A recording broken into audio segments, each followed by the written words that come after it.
Assalamualaikum warahmatullahi wabarakatuh. Alhamdulillahirabbil alamin. Allahumma shalli ala sayyidina Muhammad wa ala ali sayyidina Muhammad. Ada yang berkata terlalu banyak dalil jadi muter-muter. Itu aneh bagi saya. Kenapa? Dalil itu kan keterangan, petunjuk. Keterangan, petunjuk untuk memperjelas apa yang ingin kita ketahui.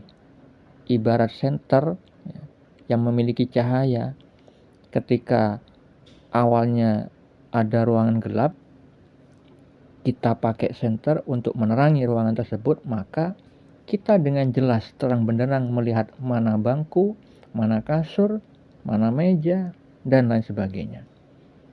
Nah, untuk itu perlu saya luruskan tentang salahnya di mana perkataan bila ada orang yang mengatakan demikian.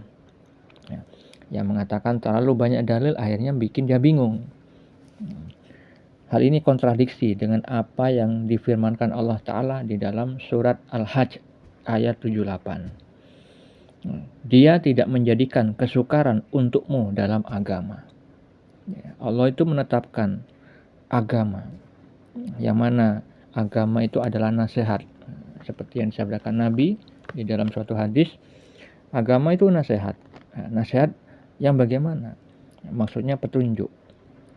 Petunjuk, panduan, yang mana di dalam agama Islam itu yang kita jadikan pegangan, panduan agar kita tidak tersesat selamanya, yaitu Al-Quran dan As-Sunnah. Sebagaimana sabda Nabi di dalam hadis yang lain, kita dianjurkan untuk berpegang teguh kepada Al-Quran dan As-Sunnah, ya, mengikuti petunjuk Al-Quran dan As-Sunnah supaya tidak tersesat, supaya tidak salah jalan, supaya tidak bingung di dalam menjalani kehidupan.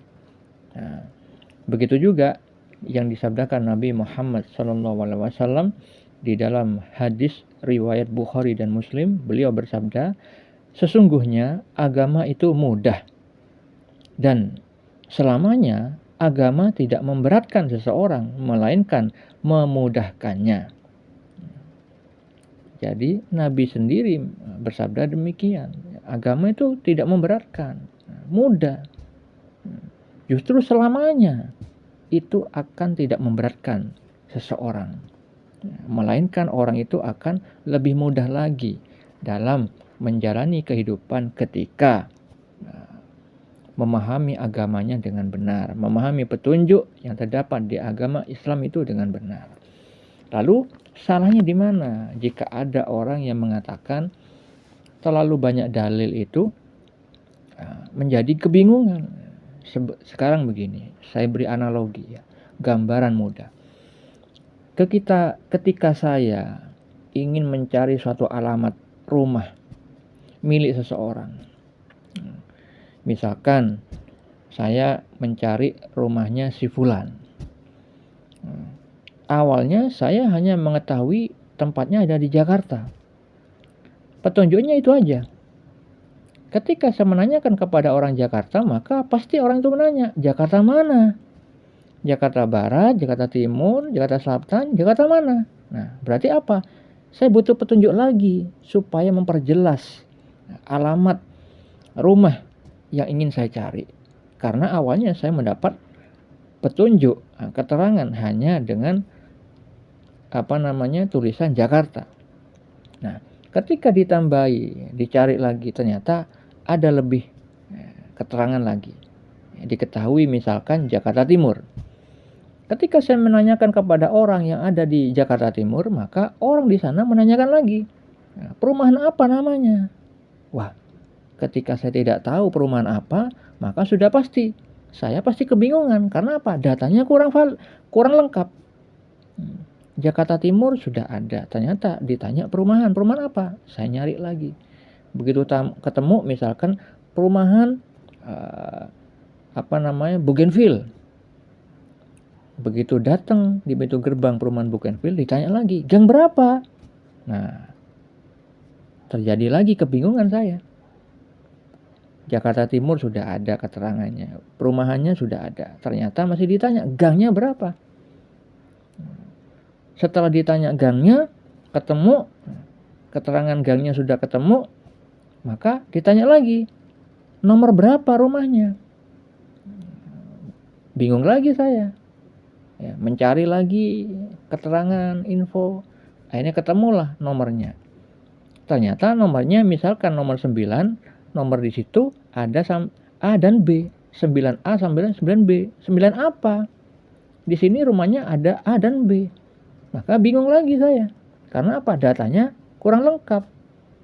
Nah, maka ketika sudah ketemu 9A, nah, kalau sudah ketemu, pastilah itu karena keterangan-keterangan atau informasi yang lengkap.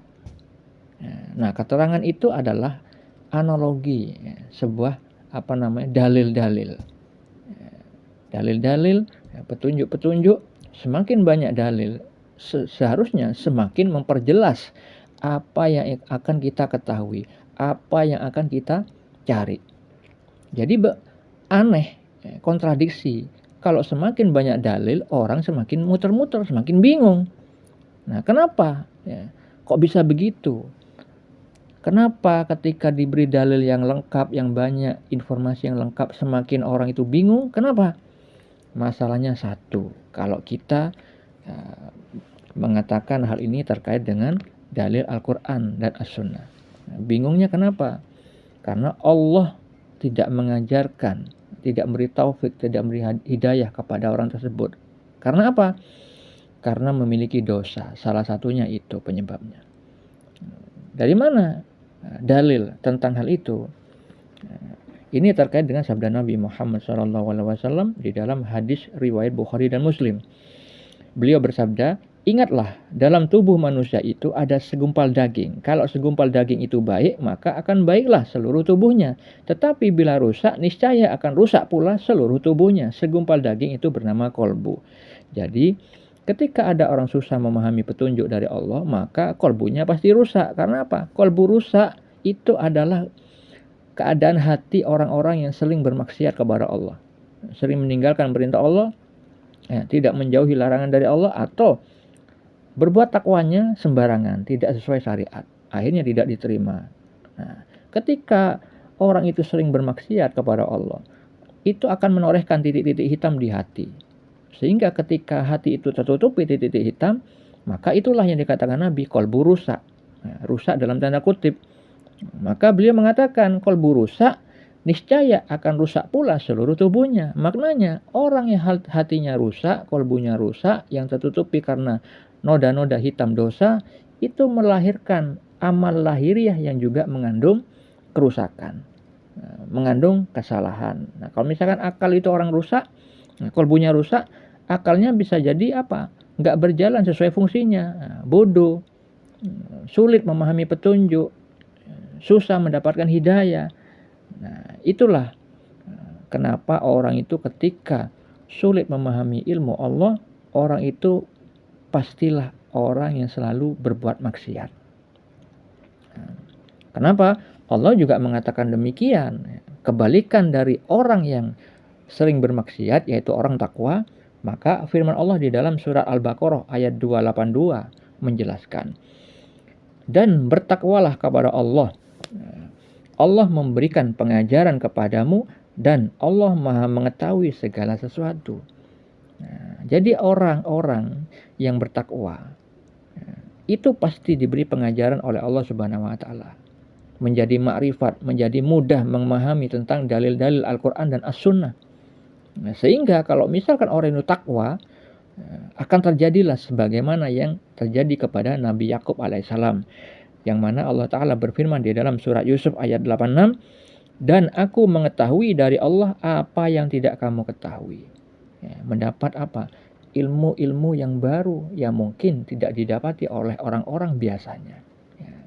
Yang salah satunya ilmu tanpa belajar, yaitu ilmu laduni. Jadi kalau misalkan ada orang-orang yang bingung dalam memahami dalil Al-Quran atau As-Sunnah, takwalah, perbaiki ketakwaan. Semoga bermanfaat. Assalamualaikum.